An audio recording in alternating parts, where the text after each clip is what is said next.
প্রধান অতিথি, বিশেষ অতিথি, পৌর, উপজেলা, ইউনিয়ন ও আমার ওয়ার্ডের নেতৃবৃন্দ, আসসালামু আলাইকুম।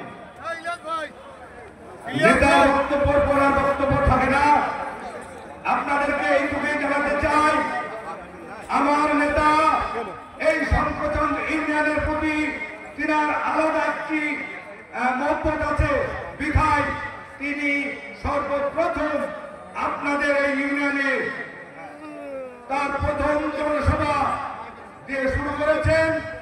এই নির্বাচনী সভা চলতেই থাকবে, আপনারা নেতার জন্য দোয়া করবেন। আর আমি আমার বক্তব্য দীর্ঘায়িত করব না, এইভাবে আমার বক্তব্য শেষ করছি। শেষ কথা, আমরা একটা ঘোষণা দিয়েছিলাম যে ওয়ার্ডে সবচেয়ে বেশি লোক নিয়ে আসবে তাদেরকে 10,000 টাকা পুরস্কার দেওয়া হবে। সেই পুরস্কার 3 ওয়ার্ড মিলে আপনারা নির্বাচিত হয়েছেন। 3 ওয়ার্ড হচ্ছে 6 নম্বর, 7 নম্বর, 8 নম্বর। এই 8